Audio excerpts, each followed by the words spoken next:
మీరేమైనా మానసిక వికలాంగులేంట్రా అనే ఈ ఒక్క డైలాగ్తో మీమ్స్లో తెగ వైరల్ అయిపోయిన ఈ నటుడి పేరు భారతీ రాజా.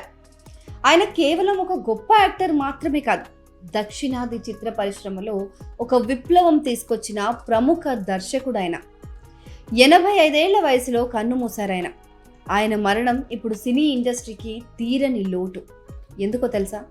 ఆయన జీవితం, ఆయన సినీ ప్రస్థానానికి సంబంధించిన కొన్ని ఇంట్రెస్టింగ్ ఫ్యాక్ట్స్ వింటే ఆయన మీద ఉన్న అభిప్రాయం కంప్లీట్గా మారిపోతుంది. మీకు అభిప్రాయం మారిపోవడమే కాదు, ఎంత గొప్ప వ్యక్తి ఈ నేలను విడిచారో మనకు అర్థమవుతుంది. అసలు భారతీ రాజా ఈ పేరే చాలా డిఫరెంట్గా ఉంటుంది కదా. అసలు ఆయనకి ఈ పేరు ఎలా వచ్చిందో తెలుసా? భారతీ రాజాకు సాహిత్యం, కవిత్వం అంటే అమితమైన ఇష్టమంట. భారతదేశ స్వతంత్ర సమరయోధుడు, మహాకవి అయిన సుబ్రహ్మణ్య భారతి రచనలపైన ఉన్న ఇష్టంతోనే ఆయన తన పేరుకు ముందు భారతి అనే పేరును తనే చేర్చుకున్నారు. ఆయన తల్లిగారి పేరు కరుత్తమ్మాళ్. ఆమెకు రాజా అనే పేరంటే ఇష్టమట. అందుకని సెంటిమెంట్గా రాజా అనే తన తల్లికి ఇష్టమైన పేరును, అలాగే తనకి ఇష్టమైన కవి పేరును జోడించి ఆయన భారతీ రాజాగా నిలిచిపోయారు.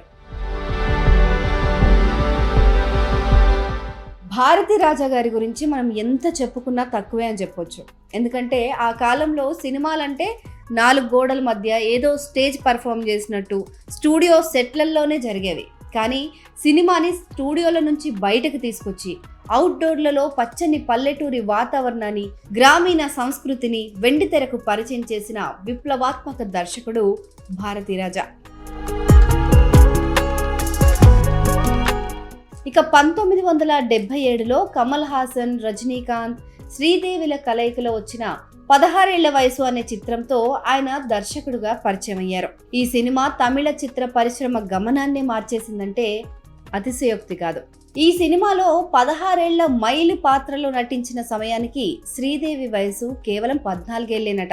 అయినా సరే ఆమె ఆ పాత్రలో అద్భుతంగా ఒదిగిపోవడానికి కూడా భారతీ రాజానే కారణం. ఎందుకంటే ఆ కాలంలో హీరోయిన్లు భారీగా మేకప్ వేసుకునేవారు. కానీ భారతీ రాజా గారు శ్రీదేవికి ఈ చిత్రంలో ఎలాంటి మేకప్ లేకుండా నటించాలని అడిగారట. ఆ సహజత్వమే ఈ సినిమాకు ప్రాణం పోసిందని చెప్పొచ్చు. భారతీ రాజా గారు కేవలం దర్శకుడే మాత్రమే కాదు, ఒక అద్భుతమైన నటుడు కూడా.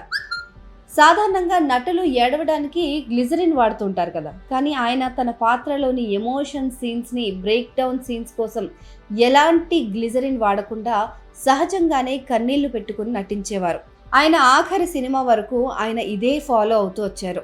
ఇక ఆయనకు 80 ఏళ్లు పైబడిన సమయంలో కూడా సినిమా పైన ఆయనకున్న ప్యాషన్ ఏమాత్రం తగ్గలేదు. కేరళలోని కుమిలి వంటి మారుమూల ఎత్తైన కొండ ప్రాంతాల్లో వాతావరణం అనుకూలించకపోయినా శారీరకంగా ఎంతో శ్రమతో కూడిన షూటింగ్స్లో పాల్గొని తన స్టామినాతో యువ నటులకు సైతం ఆయన ఒక ఆదర్శంగా నిలిచారు.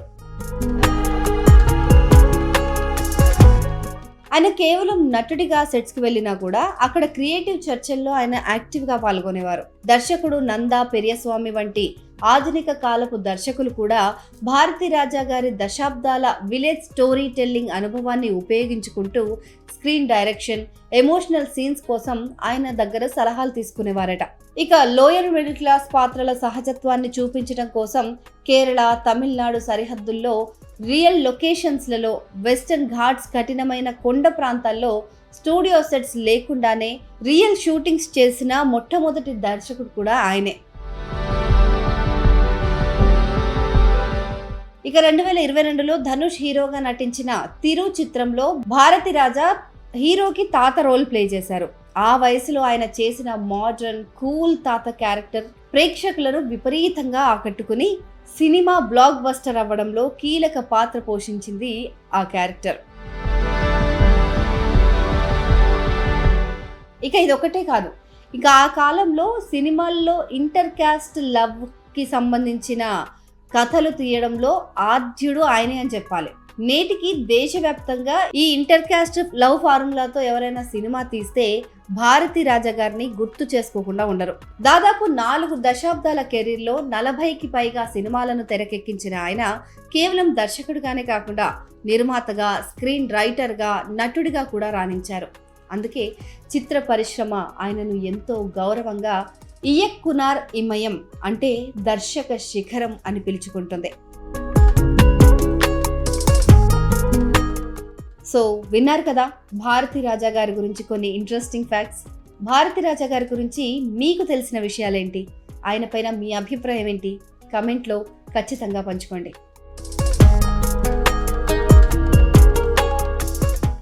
అందరికీ నమస్కారం అండి. యాక్చువల్లీ మా గురువు గారు ఇవాళ చనిపోయారన్న విషయం తెలియగానే అసలు ఏం చేయాలని తెలియలేదు. మేమిద్దరం వచ్చి ఇక్కడ జాతిరత్నాలు కుక్ విత్ జాతిరత్నాలు షూటింగ్లో ఉండిపోయాము, లేకపోతే వెళ్ళి ఉండేవాళ్ళం. కానీ ఇంతమంది ఇక్కడ స్టాఫ్ని వదిలేసి వాళ్ళ షూటింగ్ని అది చేయడానికి నాకు చాలా బాధకరంగా ఉంది. ఒక విషయం ఏంటంటే, నేను ఆలీ గారు ఫస్ట్ పిక్చరు అక్కడ చేసాము మేము కన్యాకుమారిలో. అది ఫస్ట్ పిక్చరు ఆయనతో చేసి మళ్ళీ ఆయన పోతూ ఉండగా మేమిద్దరం కలిసి చేయడం అనేది నిజంగా నేను మాటల్లో చెప్పలేను ఆ విషయం. బట్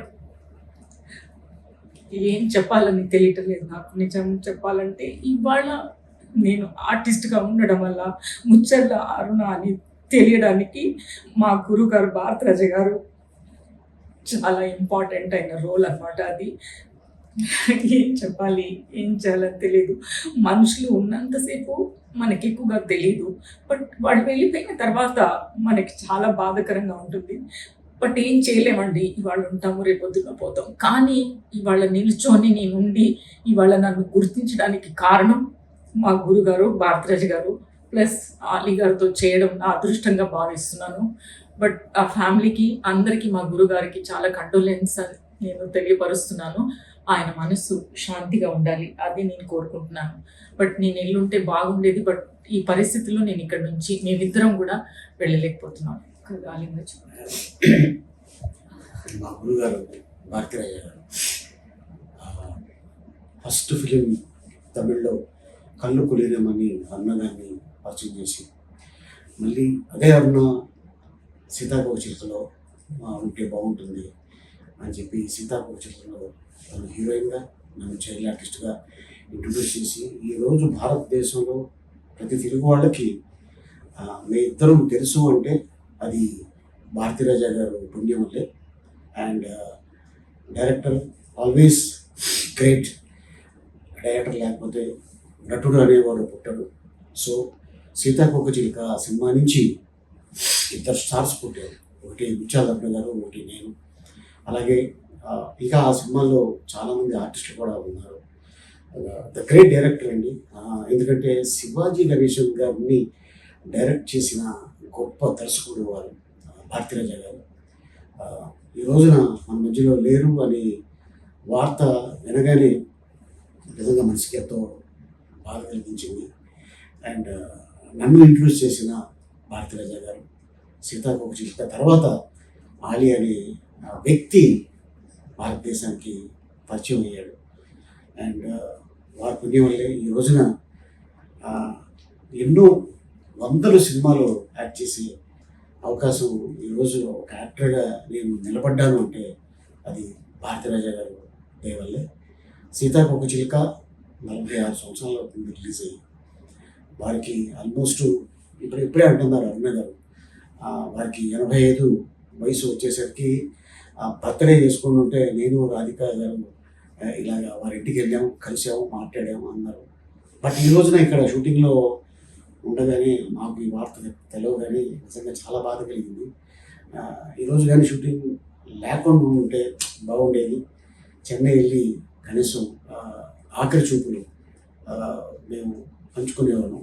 బట్ ఏంటంటే ఇంతమంది యూనిట్ ఎంతోమంది ఆర్టిస్టులు వచ్చి ఉన్నారు. మళ్ళీ ఈ కాంబినేషన్ అవ్వదసారిని డైరెక్టర్ గారు, టెక్నీషియన్స్ చాలామంది చెప్పగానే ఇక తప్పక మేము ఈ వీడియో పెడతాము. అండ్ అలాగే వారి కుటుంబానికి నా ప్రగాఢ సానుభూతి తెలుపుతున్నాను. అట్లాగే ఒక కొన్నేళ్ల క్రితం వారి కుటుంబంలో కన్న కొడుకే తను అనారోగ్యం వల్ల చనిపోవడంతో ఇక వారి ఆరోగ్యం క్షీణించి ఇక వారు వెళ్ళిపోవడం జరిగింది ఈ రోజున. సో ఇదేవైనా మన మధ్యలో లేరు కాబట్టి వారి ఆత్మకి శాంతి కలిగించాలని, వారి కుటుంబానికి ఉన్నంత ధైర్యం ఇవ్వాలని ఒక యాక్టర్గా భారతీరాజ గారి చైల్డ్ ఆర్టిస్ట్గా నేను వదులుకుంటున్నాను. ఆ కుటుంబానికి ప్రగాఢ సంతోషం.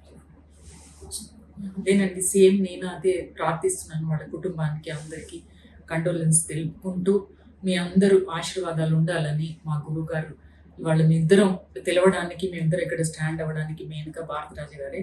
ఆయనకి చాలా ధన్యవాదాలు. ఇంకొకటి నేను తెలుపుకోగలను. Thank you.